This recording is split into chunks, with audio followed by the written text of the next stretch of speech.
Olá para você que nos acompanha em todo o Brasil e mundo afora. Está começando mais uma edição de O Gol nas Américas. Contagem regressiva já começou para a Copa Libertadores, para a fase de grupos também da Copa Sul-Americana. E enquanto a bola não rola, vamos aproveitar essa semana para falar de grandes histórias, grandes vivências, grandes aprendizados do jornalismo no mundo da bola. Estou trazendo hoje para o nosso programa um cara que durante 25 anos segurou o microfone mais conhecido do país, rodou o mundo, mas especialmente também a América do Sul. E é sobre essas viagens, essas andanças, sobre esses grandes personagens que eu converso hoje com o meu querido amigo Andrei Kampf, que está chegando para brilhantar o Gol nas Américas. Meu querido bruxo, seja bem-vindo, tudo bem? Pô, Dudu, que legal falar contigo de novo, né? Muito embora remotamente, eu sempre prefiro estar tomando um café, comendo uma empanada, ou dependendo do horário, tomando uma cerveja contigo, mas mesmo que remotamente, com um copo de água na mão aqui, vai ser bem bacana esse papo. Falar contigo sempre é legal, falar contigo sobre futebol é ainda mais bacana. Isso porque as pessoas não sabem o quanto é legal viajar com o Andrei Kampf.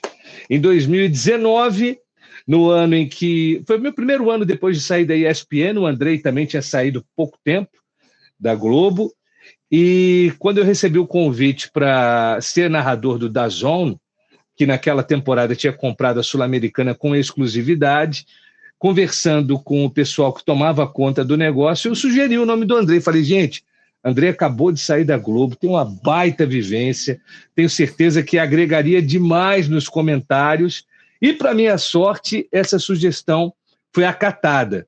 E assim, embora eu até trabalhasse com a Marcela, esposa do Andrei, a nossa convivência era muito pequena, eu tinha muito mais uma grande admiração pelo profissional que ele é, e depois que ele veio para essa história do DAZN, a gente começou a formar dupla, cara, foi uma grande amizade que começou, muitas histórias para contar nessas viagens juntos, né? E a primeira que eu peço para você contar é da experiência da final única da Conmebol Sul-Americana. Foi a primeira final única da história da Conmebol, que nós estivemos juntos em Assunção, no Paraguai. As semifinais todas chaveadas lindamente para a gente ter um Corinthians e Galo, e de repente virou Independiente Del Valle contra Colón de Santa Fé. Era para ser uma tragédia, uma desgraça, e acabou se tornando uma das transmissões mais épicas da história da televisão mundial. Conta um pouco dessa viagem, desse jogo e de tudo que a gente viveu ali naquela final épica no estádio Nueva Ola, lá em Assunção. Puxa, Dudu, quanta coisa legal assim para a gente começar falando, né? Primeiro, é verdade, o Dudu foi quem me levou para o DAZN, sugeriu o meu nome, e eu comecei essa experiência fantástica como comentarista de futebol em uma plataforma de streaming. Na verdade, todos nós fomos precursores, né? É curioso a gente falar sobre precursor de uma história que a gente está falando de 2019, 2020, né? Começou o streaming no Brasil em 2019. Olha só como essa revolução é recente, né? Mas fomos precursores, porque o DAZN trouxe a transmissão e a cultura da transmissão esportiva através do streaming. Né? Não existia campeonato por streaming, era sempre ou na TV fechada, a cabo, ou na TV aberta. Então nós fomos, eu e o Dudu, precursores, fizemos a primeira transmissão por streaming, né, de jogos da Copa Sul-Americana. Era um desafio danado, né, para a gente falar sobre Muxuruna, como é que é? Esqueci até o nome. Muxucruna, era o time indígena do Equador. É um time que nasce de uma aldeia, né, de índios, e a gente precisava pesquisar, e precisava ir atrás, encontrar jogos deles no YouTube. Era um grande desafio para a gente. Então foi fantástico toda essa experiência, né, uma linguagem nova, dentro de uma plataforma nova, para a gente transmitir a Copa Sul-Americana com exclusividade. Então, quer dizer, não existia outro caminho para as pessoas acompanharem a Sul-Americana, que tinha naquele ano times como o Corinthians, times como o Atlético Mineiro. Então era uma competição gigante, numa plataforma nova que a gente ainda precisava explicar para as pessoas como é que se pronunciava o nome. Eu me lembro do Dudu, DAZN, é DAZN, se escreve D-A-Z-N, mas é DAZN. E a gente brincava com isso durante as transmissões, a gente criava hashtags para as pessoas interagirem, entenderem como é que se falava o nome da plataforma, como é que se falava o nome do veículo que elas estavam começando a aprender, que elas estavam começando a entender como operar, como se relacionar com aquela plataforma. A gente até pode falar muito mais disso, porque tem tanta história legal ao longo desse primeiro ano de transmissão da Sul-Americana. O DAZN também teve exclusividade do campeonato italiano, do campeonato francês, com ninguém menos do que Cristiano Ronaldo no italiano e ninguém menos que Neymar no francês. Então, foi um projeto que cresceu gigante e com as pessoas aprendendo a usar dessa nova tecnologia, dessa nova forma de absorver e de receber conteúdo. E aí a gente chega na final, né? A gente chega na semifinal, me permita chegar um pouquinho antes da final, na semifinal, com o Atlético Mineiro de um lado, jogando contra o Colón, e o Corinthians de outro, jogando contra o Independiente Del Valle. Eu me lembro que a gente fez o jogo do Corinthians, né, Dudu? As semifinais do Corinthians e as semifinais do Galo, foi a outra dupla, se não me engano, era o Alano e o Rafa, né? Acho que era Alano e Rafa, ou Giovanni e Rafa, não tenho certeza agora. Do outro lado, e todos os quatro, e todo o DAZN e toda a equipe montada naquele ano, ainda pela Inglaterra, né, que eles estavam começando a montar uma estrutura no Brasil, na expectativa de ter uma final, imagina, da Sul-Americana para um aplicativo novo de Atlético Mineiro e Corinthians. Imagina o tamanho que se teria, a importância que teria essa transmissão, além do fato de ser histórica, porque ser a primeira no Brasil através do streaming, com dois gigantes do futebol brasileiro. Mas eis que o Colón, aquele time da Argentina, fantástico, de uma torcida vibrante, que pulsa nos estádios, de tanta gente bacana que a gente viu nas arquibancadas, né? Gente que também merecia estar lá, surpreende o Galo e o Independiente Del Valle de maneira mais do que merecida. Em 2 jogos, jogou mais do que o Corinthians, e também era um Del Valle que surpreendia não só a gente que acompanhava o futebol sul-americano, mas a todos aqueles que gostam de futebol, porque é um Del Valle que jogou muito bem durante vários anos, né, Dudu? Aquele Del Valle que a gente presenciou na final sul-americana em 2019, foi um Del Valle que teve 3 ou 4 anos de protagonismo no futebol sul-americano. A gente viu aquele time ser apresentado para o continente, ser apresentado para o futebol brasileiro, com toda a modéstia que isso cabe. A gente ajudou a mostrar porque a gente estava no lugar certo na hora certa, né? Muito menos mérito nosso por talento ou por qualquer outra condição, mas para a gente ter tido a sorte de estar num aplicativo que comprou os direitos de transmissão de um campeonato que apresentou o Del Valle para o brasileiro. Então, a final foi Independiente Del Valle e Colón. E o Dudu disse que ela é histórica, não só por ser a primeira final de Sul-Americano transmitida para o streaming, porque a gente ficou, se não me engano, 4 horas no ar, né, Dudu? 4 ou 5 horas. Exatamente. Começa a virar uma coisa histórica ainda no show antes da bola rolar. Aquele Los Palmeiras cantando Bombom Assassino, até hoje. É muito melhor que a minha, pessoal. Assim, não imagine que eu vá lembrar a música que eles estão cantando. Eu me lembro deles cantando a música, mas qual era a música de jeito nenhum. Foi o melhor show, melhor que qualquer show do intervalo do Super Bowl. Los Palmeiras arrebentaram e as pessoas do Colón choravam, né? Eu lembro da gente em Assunção, o estádio. Eu não lembro se ele era para 45, 50 mil pessoas, mas tinha 70 mil santafesinos em Assunção, olha lá, a ficha técnica do jogo e tudo mais, porque o Colón até então nunca tinha sido campeão de nada. E era um clube, eu não sei se já tinha 100 anos ou já tinha 90 e tantos anos, e estava socado de gente. A orla, a origem lá de Assunção, à beira do rio, era um carro argentino atrás do outro, gente muito simples que pegou o carro, despencou de Santa Fé até o Paraguai, gente acampada, dormindo no carro, fazendo assado na calçada ali. O hotel onde a gente estava era gente do Colón de cima a baixo. O Del Valle é um time sem torcida, né? Ele não tinha esse mesmo apelo. Mas teve, além do show do Los Palmeiras, um dilúvio. Caiu uma tempestade absurda lá. Eu lembro olha as 2 repórteres que estavam com a gente. Helena Calil, que hoje vive lá em Manchester, e a Mari Fontes, que hoje é apresentadora do Sport TV.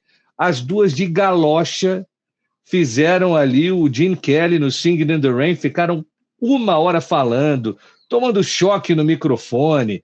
Cara, essa final, apesar de ter 2 times que não eram Corinthians e Galo, pelo show do Los Palmeiras, pelo dilúvio, por esse ineditismo, né, que você fala da gente fazendo streaming, a Sul-Americana pela primeira vez aqui no Brasil. Foi muito legal, né? Não tem como esquecer essa experiência. Essa imagem é fantástica, né? Isso aí foi quando a bola rolou. Imagina como é que estava quando a bola não podia rolar, né? Parecia tempestade de Bíblia mesmo. Amigos, o Andrei Kampf, ao longo desses muitos anos de jornalismo, ele teve a oportunidade de entrevistar gênios. Messi, Bob Charlton, Pelé. Quem você imaginar já passou pela latinha do meu querido amigo Andrei. Agora, trazendo isso para o universo sul-americano, eu não sei se foi você que me contou uma história muito boa de quando você tentou entrevistar o René Higuita. Foi você? Foi. Conta pra gente como é que foi essa tentativa. Assim, a profissão de jornalista, em especial de repórter, ela te traz momentos assim marcantes, né? Porque quem gosta, ou quem trabalha com esporte, normalmente tem o carinho e a paixão pelo esporte desde sempre.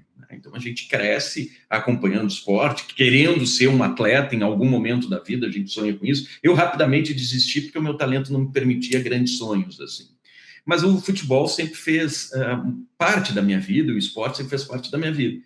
E aí, quando a gente entra no jornalismo e tem a oportunidade de trabalhar e tem a sorte de poder estar num veículo que te possibilita ousar com grandes aventuras, ou seja, eu trabalhei na Globo na época em que a Globo investia em grandes reportagens, né? Em que contar grandes histórias era algo importante para a TV Globo. E eu sempre fui muito curioso, eu sempre fui daqueles repórteres da TV, e o pessoal até mexia comigo, meus colegas de reportagem, o Peters, o Felipe, esses grandes amigos que eu tenho da vida aí, mexiam comigo, que eu estava sempre viajando, que eu era meio chinelinho, eu gostava era de viajar, mas é que eu gostava de apresentar projetos com histórias interessantes, né? Assim, eu fui contar a Olimpíada de Esquimó, eu fiquei 14 dias no Alasca para contar como é que esses jogos de esquimó, coisa que ninguém tinha mostrado na América do Sul e nem na Europa, ninguém tinha feito um documentário sobre os jogos de esquimó, que acontecem há mais de 30 anos, de 4 em 4 anos, com o símbolo olímpico de cabeça para baixo, né? Porque, obviamente, o símbolo olímpico é patenteado, eles não podem mais usar, mas eles usam um símbolo olímpico esquimó, que é muito interessante. Fiquei vários dias para contar a primeira fase das eliminatórias da Copa do Mundo. Então, assim, eu ia atrás de histórias espetaculares, né? Que eram histórias não contadas.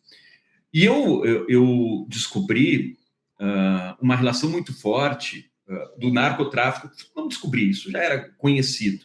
Mas foi eu descobri um livro do Fernando Mondragon, que é filho de um dos chefões do cartel de Cali à época, tá? Lá nos anos 70, anos 80, e ele lançou um livro, e eu tive acesso a esse livro. Um amigo me emprestou esse livro e eu li esse livro.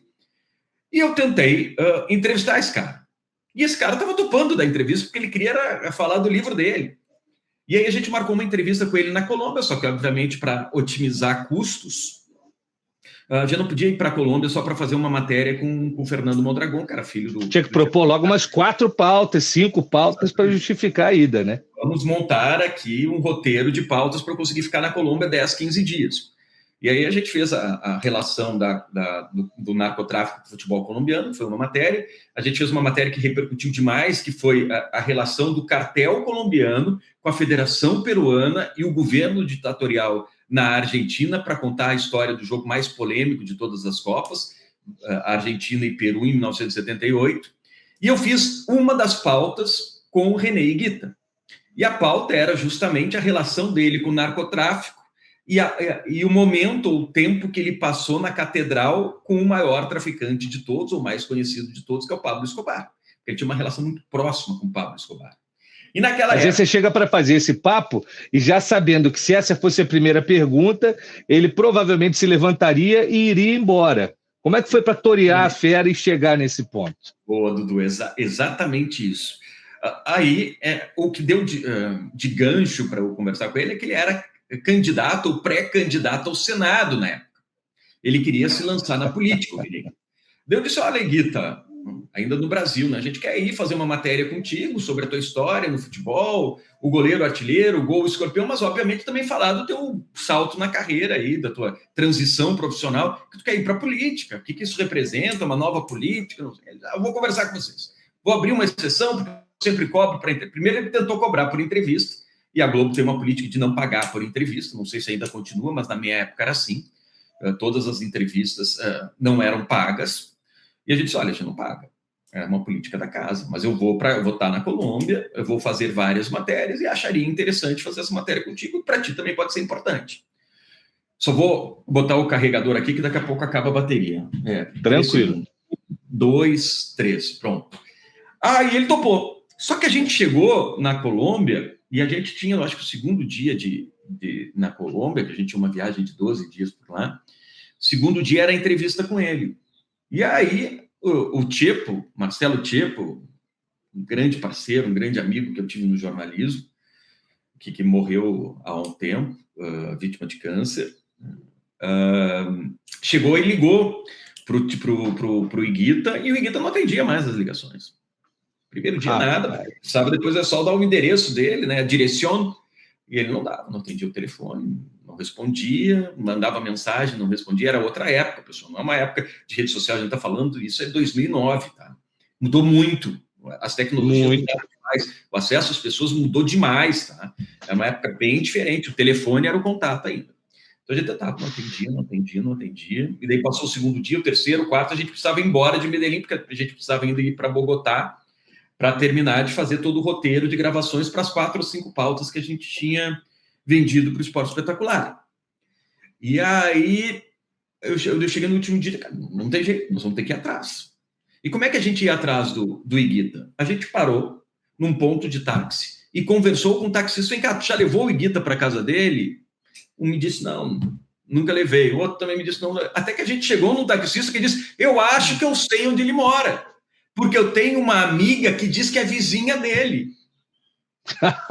Diz isso para mim, para o Marcelo Chepo e para o Rogério Romero, que era o cinegrafista da gente na época. Ele diz, eu acho que eu sei onde ele mora, porque eu tenho uma grande amiga minha que diz que é vizinha do Higuita. Eu posso levar vocês até lá. E a gente pega um táxi e vai dentro dessa ideia, acreditando que a vizinha tinha falado a verdade para o taxista, e fomos subir as montanhas de Medellín. E era uma época, 2009, em que Medellín era assim, eu consegui fazer alguns jogos em Medellín, por exemplo, final de 95 da Libertadores, depois eu fui em 98 para Medellín também, em que a situação lá era muito mais complicada. Tu ia para Medellín, tu entrava num shopping, os caras abriam porta-mala, usavam detector de bomba, tu precisava descer para se revistar, tu entrava num hotel também se fazia uma revista. Em 2009, a guerra com as Farc ainda estava bem acirrada, né? O narcotráfico era muito presente, era uma época de uma guerra civil muito marcante lá na Colômbia. Era um lugar muito perigoso, tá? Era um lugar ainda muito perigoso para si. Em 2009 já era bem mais tranquilo, mas eu me lembro que a gente subia a montanha ali de Medellín, que Medellín fica entre montanhas, para chegar na casa do Higuita, e eu ainda via muita gente armada com fuzil, com uma arma, gente caminhando tranquilamente nas ruas ainda de barro, de terra, gente caminhando com um fuzil pendurado, com uma arma pendurada, com um revólver ali, porque era uma área, segundo o taxista, uma área de traficantes, tá? Em que a polícia não subia. E o Higuita morava lá.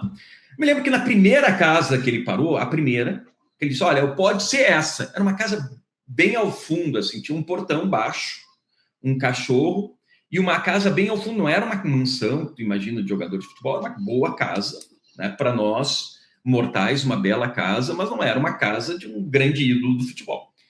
Eu pensei, será que é aqui? Será que não é? Mas eu vou tentar. Ô, de casa! E comecei a gritar, o Chepo também, o Romero com a câmera ali do lado.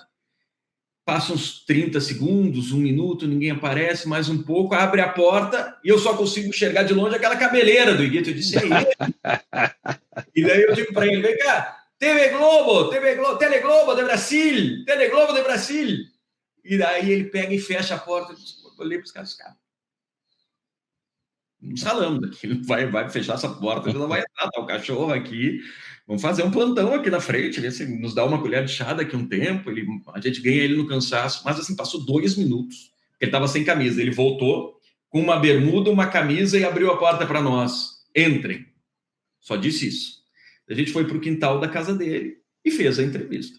Eu fiz a entrevista perguntando sobre o gol escorpião, sobre a fama de goleiro artilheiro, sobre a relação dele no futebol, sobre essa migração política. E depois falei um pouco, dei uma introdução sobre o problema do narcotráfico, ele ainda falou um pouquinho do narcotráfico, meio incomodado.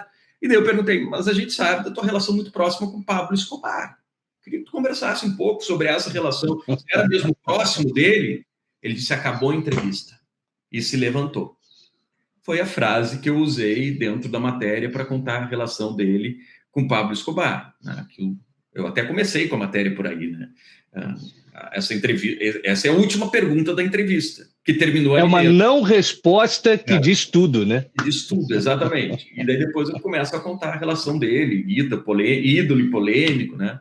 O goleiro da defesa do Escorpião, que está aí. Mas foi uma das grandes histórias que eu consegui contar. E tive, obviamente, o suor de ir atrás, de tentar, de pegar um taxista, de não desistir da pauta, de sugerir a pauta, né? Mas tive também a sorte do Higuita estar lá no momento certo e a sorte dele não ter deixado aquela porta fechada de maneira indeterminada ou definitiva, né? E eu consegui conversar com ele e fazer essa entrevista. O bom repórter, acima de tudo, tem que ser mala quando precisa, né? Vamos montar plantão, vamos montar guarda, sair do Brasil para vir a Medellín, não posso voltar sem esse cara falar, né? E você, junto com o Tiepo, junto com o Romero, trouxe essa grande história para o pessoal que acompanhou no Esporte Espetacular, né? Foi no Esporte Espetacular essa matéria. Foi no Esporte Espetacular. Essa está no YouTube, das poucas matérias que eu tenho que estão no YouTube. Eu sou de uma época, Dudu, eu não tirei foto com Pelé, eu não tenho foto com Pelé. Né? Eu não tirava, eu tenho uma foto com Messi, porque quem tirou foi o Caju, que tu conheceu, o cinegrafista Edilson sim, Caju, que sim. sempre com uma maquinazinha do lado. Daí ele, vamos tirar uma foto. Eu ainda fiquei meio de lado, ele disse, não, André, vem junto. Daí tá o Caju no meio, eu de um lado e o Messi do outro. Eu não tenho foto com o Cristiano Ronaldo, eu não arquivava as minhas matérias, eu sempre fui meio desligado. Hoje eu me arrependo muito, então eu digo para as pessoas assim, se tiver a oportunidade de estar do lado de um ídolo, de uma pessoa que acha que vai contar uma história legal, tira foto. Não na hora, eu acho ruim tu idolatrar alguém que tu vai entrevistar, entendeu? Mas depois, final, terminou a entrevista, assim, o cara não se incomodar com as perguntas feitas. Vale o registro, né? Vale o registro. Não, eu estou conversando com você e, assim, eu sou o oposto de você. Eu tenho umas 3 caixas aqui só de DVD, de transmissões que eu fiz, de matéria, de um monte de coisa, né? Eu sou o rei da tranqueira aqui, eu sou o contrário. Mas você não tem esses registros todos, mas tem uma cabeça privilegiada, guarda muita coisa que viveu. E como esse programa é o Gol nas Américas, a gente fez a primeira parada da gente em Medellín. Você citou a final da Libertadores de 1995, que representou o segundo título continental do Grêmio, aquele time do Luiz Felipe Scolari. Antes de você falar um pouquinho do que foi cobrir esse time, acompanhar, né, esse grande momento do Grêmio, queria saber qual é a tua primeira memória, a tua primeira recordação de Conmebol Libertadores. 1980, Internacional perdendo o título para o Nacional do Uruguai. Foi a despedida do Paulo Roberto Falcão antes de ir para Roma, não é? Pois é. E era uma época, Dudu, como é curioso, era uma época que o Brasil não dava muita bola e muita atenção para a Libertadores da América, né? E o futebol gaúcho, ele dava uma atenção maior, não sei se é por causa da proximidade com o Uruguai e a Argentina, jogar contra os times de lá sempre era um grande evento, né? Mas eu me lembro que as minhas primeiras memórias no futebol vêm assim, final da década de 70, 79, com o título brasileiro do Inter, e 80 com a frustração da derrota para o Nacional. Talvez seja a primeira grande lembrança que eu tenho da Libertadores. Depois vem o título do Grêmio, né, de Libertadores da América, que eu acompanhei também por estar no Rio Grande do Sul, que foi um momento muito forte ali, principalmente para a rivalidade internacional. O Grêmio, o Inter tendo mais conquistas de Campeonato Brasileiro, mas o Grêmio sendo o primeiro time a conquistar a América. Então, eu também lembro muito, assim, da Libertadores. Mas as transmissões naquela época puxa vida, né? Para tu ver um jogo de Libertadores da América, assim, era uma aventura, né? Era muito mais fácil tu ir no estádio de futebol, mesmo na Argentina ou no Uruguai, do que tu conseguir um jeito de assistir uma partida de Libertadores da Eram América. 2 câmeras, né? Uma na geralzona e uma só para pegar detalhe. Por isso que a porrada cantava na Libertadores e não tinha VAR para ajudar. Aparecia o cara todo ensanguentado. Não, segue o jogo. Não vi, não aconteceu. E era uma coisa muito hostil. E poucas transmissões também, né, Dudu? Não tinha, assim, não se comprava os direitos da Libertadores da América e uma TV, na época eram as TVs abertas, 5 ou 6 que se tinha. Uma das TVs vai transmitir todos os jogos. Só as finais eram transmitidas, quando muito as semifinais, entendeu? Então era algo realmente complicado. Então, são algumas lembranças que eu tenho de lá. Mas nessa hora a gente pede para ninguém fazer muita conta, né? O pessoal está fazendo conta de jogo de 79, jogo de 80. Eu penso, pô, tá velhinho esse cara aí, velhinho. Cara, o André é um privilegiado. Ele nasce num berço de 2 jornalistas, o grande Batista Filho, excepcional profissional da imprensa gaúcha, e da belíssima, craque também, Olenka Kampf. Não tinha como ser outra coisa. E eu tô com medo, rapaz, de na tua casa um rapaz chamado Theo também enveredar por esse caminho, não? Você acha que corre esse risco? Eu acho que a gente corre esse risco, viu, Dudu? Tu tem que chamar o Theo, conversar com ele, dar uma força, quem sabe sugeri-lo aí para narrar algum jogo contigo, para ser um companheiro teu de narração. Ele gosta demais. Mas, na verdade, o sonho do Theo ainda é ser jogador de futebol. Eu vou te dizer assim, ele é mais resiliente do que eu, tá? Muito mais. Ele se esforça muito mais do que eu me esforcei. Eu abandonei esse sonho muito mais cedo. Mas ele sabe que isso está cada vez mais difícil, ele sabe das limitações que ele tem, apesar de todo o esforço, todas as conquistas que ele já teve com o futebol. Esses dias ele estava chorando para mim, porque ele chegou de um jogo de futebol, não foi tão esses dias, hoje ele está com 13, ele devia ter 11 anos, 11 para 12, faz 1 ano, 2 anos. Ele chegou chorando, porque uns amigos disseram que ele era ruim, e ele achou que ele foi mal no jogo mesmo, ele chegou chorando. Pai, eu não vou conseguir ser jogador de futebol. Ele começou a chorar, ele disse, não tem problema, cara. Tu pode trabalhar com futebol sem ser jogador de futebol, tu pode ser narrador de futebol, tu pode ser comentarista, tu pode ser advogado no futebol, na área do futebol, tu pode ser médico que trabalha com futebol, pode ser tanta coisa, nutricionista, fisioterapeuta, tu pode encontrar um caminho de trabalhar com futebol fazendo outra coisa. Ele olhou para mim bem sério, sim, mas ainda triste, com lágrima no rosto. Disse, tá bom, papai, mas se eu tiver 0,1% de chance de ser jogador, eu vou tentar. Eu disse, então tá bom, filho, o importante é a gente tentar o que a gente quer.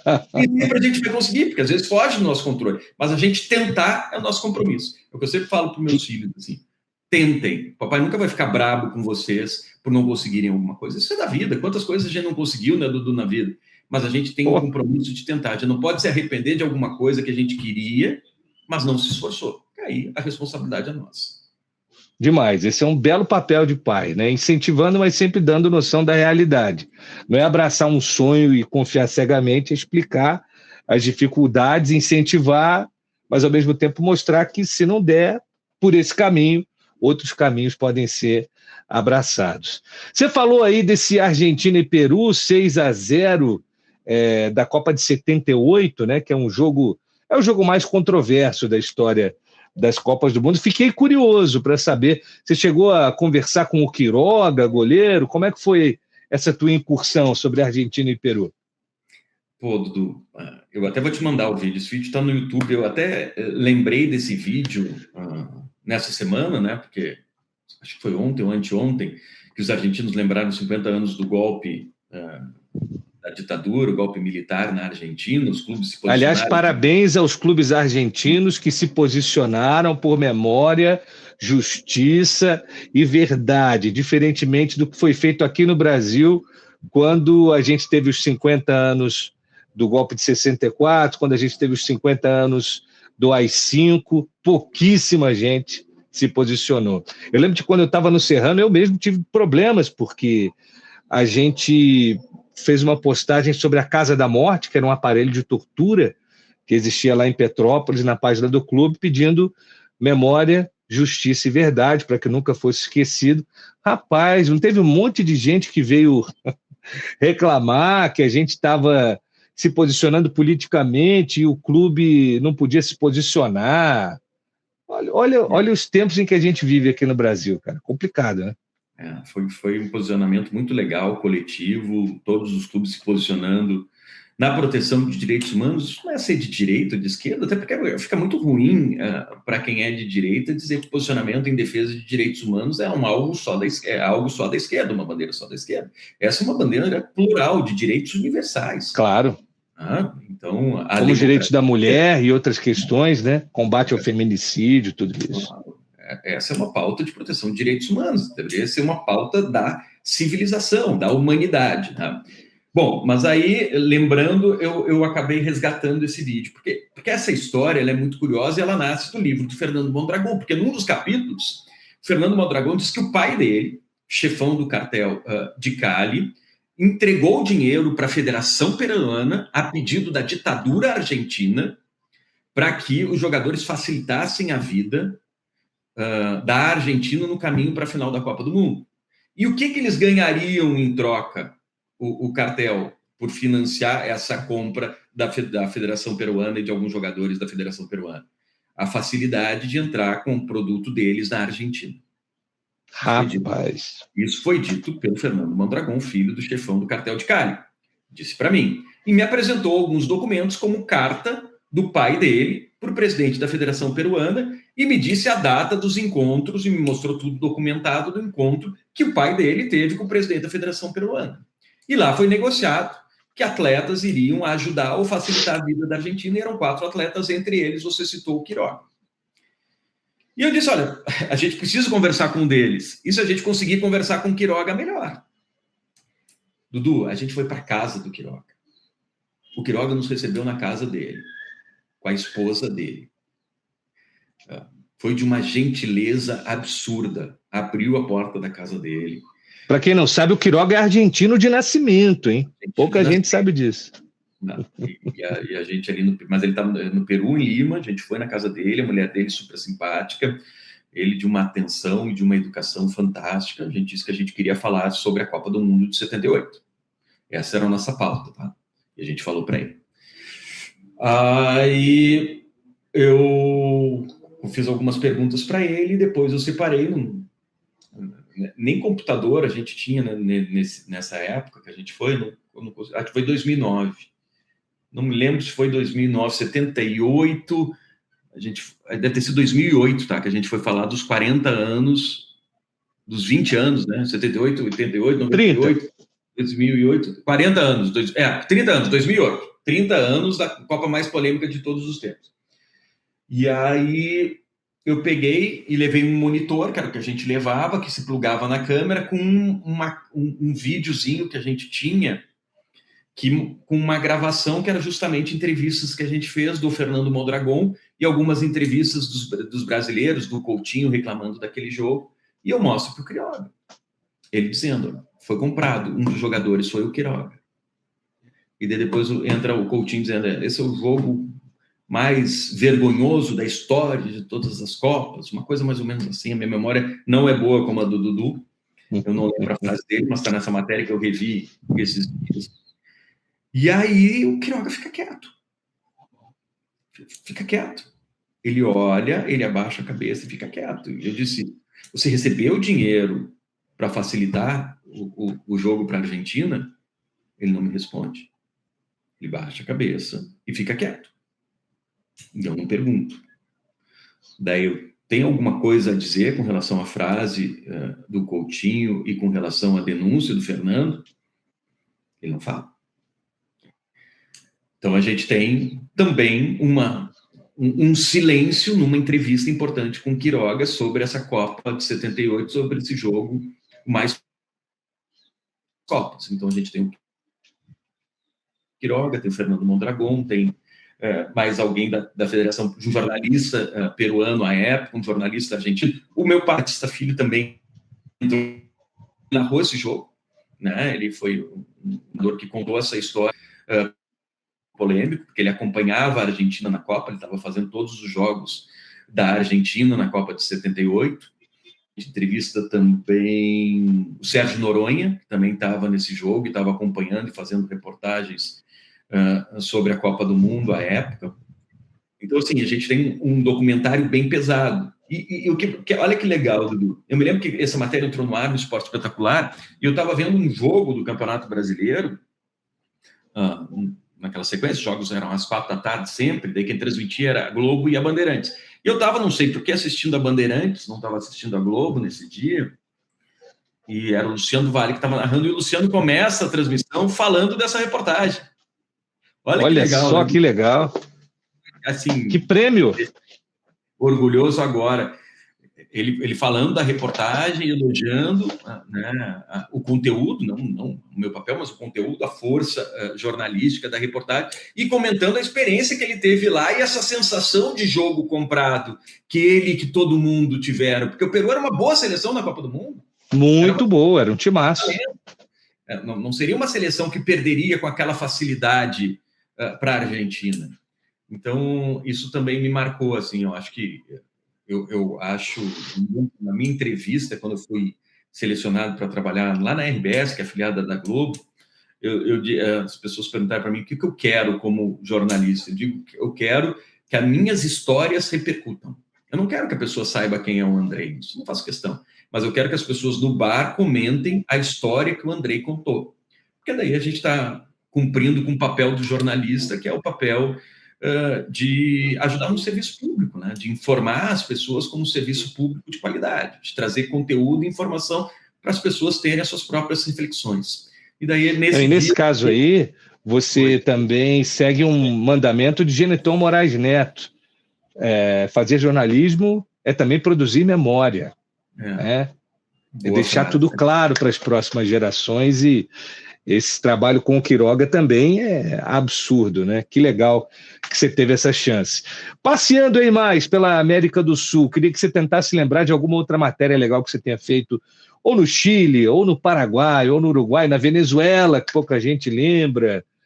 Por essas andanças aí, o que mais você destacaria, já que o nosso programa é temático de América do Sul? Dudu, eu tive assim... eu tenho grandes lembranças. Talvez as mais marcantes tenham sido essas envolvendo o narcotráfico e o futebol, né? Porque alguns momentos delicados, perigosos, eu contaria a história do Iguita, que eu te contei agora, mas alguns momentos futebolísticos marcantes, né? Por exemplo, ir para o Uruguai em 2011, na final, Santos e Peñarol, foi um momento muito interessante, né? A gente vê o Uruguai... Cara, o recebimento, né? O recebimento da galera do Peñarol no centenário, a hora que aqueles caras vão entrar, porque o time era muito limitado. Se fosse um time um pouquinho melhor do Peñarol, não tem como você ficar indiferente a uma entrada em campo daquele jeito, né? Foi lindo, né? Não, foi lindo. E assim, e a gente vai para o Uruguai para contar histórias do futebol, a gente vê que se existe um país que é do futebol, esse país é o Uruguai.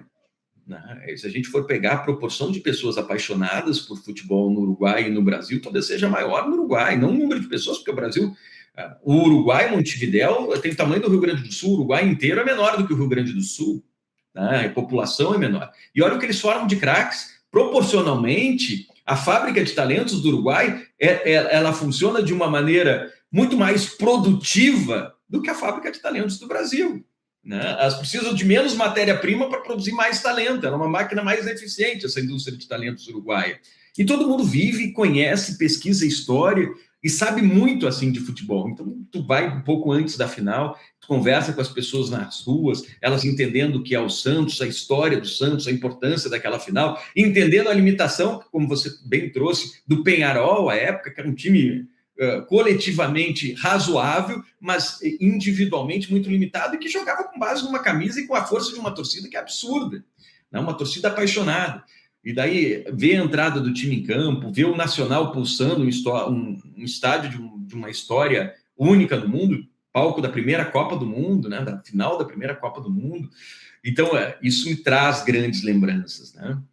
Fazer a final no ano seguinte, na Bombonera, de Corinthians e Boca, também é um jogo histórico. Não? Nossa! A primeira conquista do Corinthians na Libertadores da América. E eu tive a sorte, a oportunidade de ser escalado para trabalhar nos dois jogos, o primeiro na Bombonera. Você estava reportando quando saiu, olha o Romarinho! O herói improvável, né? Foi a minha matéria para o Globo Esporte do outro dia, o herói improvável, o Romarinho. Mas, assim, a Bombonera, para quem não sabe, assim, aqui no teu programa todo mundo é craque, sabe muito mais de futebol sul-americano do que eu. Mas, assim, a Bombonera, o teu espaço entre a linha do goleiro, né, a linha de fundo e a arquibancada é cerca de 3, 4 metros, tá? Então é muito próximo. O torcedor passa a mão na sua bunda, você nem vê. Assim, não fizeram isso porque eu fiquei muito perto da linha. Era outra época que o repórter conseguia ficar mais perto do campo, tá? Hoje ele tá quase assistindo ao jogo do lado de fora, num telão. Mas naquela época a gente ficava dentro do campo. E aí eu estava atrás do gol do Boca Juniors, né, o Corinthians atacando, porque normalmente a posição que o repórter de TV fica para contar a história, eu estava lá. Eu não fui para fazer a transmissão, quem fez a transmissão foi o Mauro desse jogo. No Uruguai eu fiz a transmissão e a reportagem, mas nesse jogo eu fui só para fazer a reportagem. Entrar ao vivo também, mas não durante a transmissão. Então eu estava ali atrás, porque o repórter da transmissão fica do lado do banco no caso do Corinthians, e outro repórter do lado do banco do Boca. E aí era uma distância assim, de 2, 3 metros. E, Dudu, eu gravo a passagem, que é aquele momento que o repórter aparece, tá chovendo. Mas não tá chovendo. Aquilo é cuspe. Eu não tô brincando. Dava para ver na passagem os cuspes, por exemplo, que é o logo da Globo, o repórter falando português, sabe quem eu era. Esse aí é repórter brasileiro. Esse é muito cuspe. Eu me lembro que terminou a transmissão, a gente foi pro vestiário, era a época que a gente ainda ia pro vestiário, né? A gente não ficava esperando uma zona mista, Dudu, a gente ia pro vestiário, cara. E depois saía para conversar, mas a gente chegava lá na porta do vestiário e ficava lá. Eu ainda peguei a época que tu entrava no vestiário, os caras eu também. De toalha, tirava a toalha, daí o cinegrafista tinha que ficar cuidando, balançava a câmera. Mas assim, só a câmera. E aí, Dudu, eu entrei, eu pedi licença. Eu me lembro que eu falei com o roupeiro do Corinthians, cara, eu preciso entrar aqui, olha como é que eu tô todo molhado, e a cuspe. E o cara deixou eu entrar, eu fui pro banheiro do Corinthians, cara, tudo que acontecia em Libertadores, não sei se acontece ainda, mas assim, o chuveiro do Corinthians era gelado, tá? E a gente tá falando de uma final de Libertadores ainda no meio do ano, no inverno da Argentina. E não tinha banho quente para os jogadores. Eu entrei embaixo daquele chuveiro gelado, com a roupa, com o casacão que eu tava, e fiquei assim, uns 3 minutos, deixando aquela água escorrer, para poder começar a passar a mão no casaco. Mas assim, era Libertadores da América, era cobertura, era estar lá fazendo um jogo fantástico, um jogo histórico, que foi o primeiro jogo da final do primeiro título sul-americano do Corinthians. Então também é um momento... Todo o glamour de ser cuspido por milhares de argentinos da Bombonera, que horror. Mas voltando para o Uruguai, esse Santos e Peñarol tinha muita história, porque era uma final repetida, nos anos 60 eles já tinham feito uma final. O Diego Aguirre, que era o técnico do Peñarol, tinha feito o gol agônico lá contra o América de Cali, em 87. No último título do Peñarol, o empate no terceiro jogo, na prorrogação, era do América de Cali. A última bola, 120 minutos, o Diego Aguirre vai lá, faz o gol. E anos depois era ele que estava lá no banco comandando o Peñarol. E era o Neymar no auge, né? Era o Ganso voando. Era um time magnífico do Santos, o time que buscou a terceira estrela do Santos na Libertadores. E que privilégio poder ter visto tudo isso de perto. Você fez também o jogo do Pacaembu, entre Corinthians e Boca, o jogo do Sheik também. Sim. Ou seja, testemunhar esse tipo de evento da Libertadores é ter um pezinho na história, um pezinho na glória eterna, porque eu não gosto de praticamente nada do que a Conmebol tem feito, essa coisa de final única, enfim, essa coisa de tentar trazer muito do que a UEFA faz para a nossa realidade, porque a gente não tem a malha aérea, a malha ferroviária, a disponibilidade de grana que eles têm no velho continente. Aqui é diferente, né? Eu acho que para a gente funciona muito melhor um jogo na casa de cada um, até para premiar o torcedor que fez todo o corre nas fases preliminares, para que ele possa também estar presente na final e, eventualmente, se ele não tiver a condição de pagar uma viagem, ele não ficar de fora, né? Faz parte desse processo de gentrificação que a gente vive hoje, né? Especialmente no futebol, no que diz respeito ao torcedor. Eu te prometi que ia ser um papo de 45 minutos, já estamos chegando aqui no fim.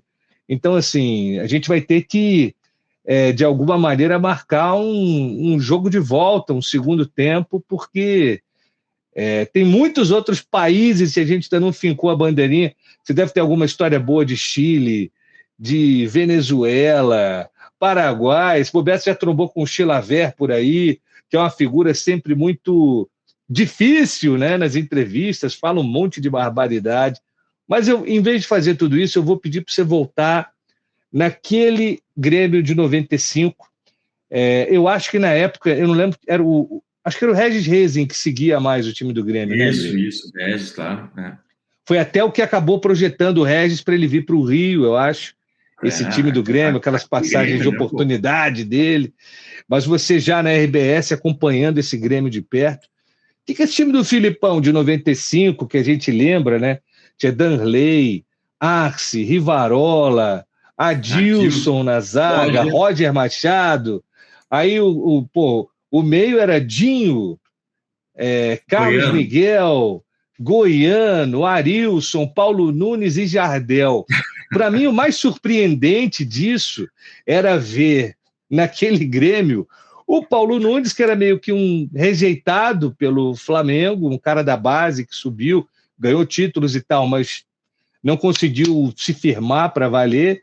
E o Jardel, que tinha sido importante em alguns momentos ali no Vasco, tricampeão carioca, mas também não era um cara assim que a torcida morresse de amores por ele. E, de repente, junta esses dois rejeitados, digamos assim, e vira o que virou. Era um ataque irresistível, aqueles dois caras juntos.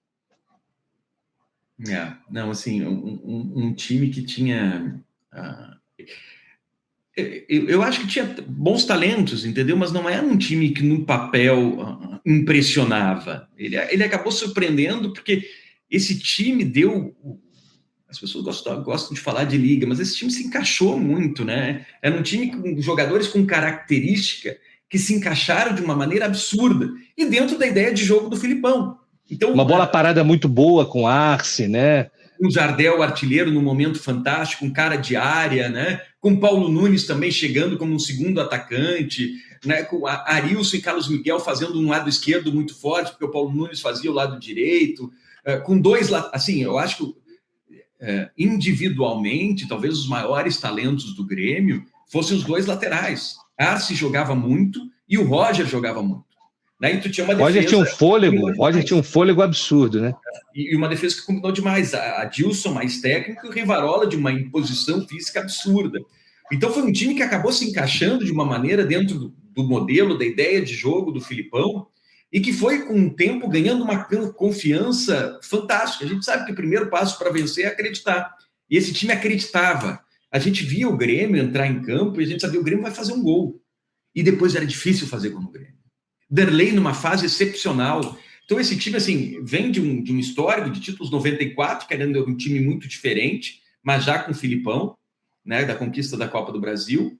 E aí, com o Nildo, né? Lembra do Nildo? Nildo era o atacante, era um time mais diferente, entendeu? Mauro Galvão, zagueiro, mas assim, era um time diferente. E aí vem em 95 com esse time que o Dudu escalou do goleiro ao ponta esquerda, que não era ponta esquerda, né? E tinha o Emerson também, que entrava muito nesse time, né? Sim.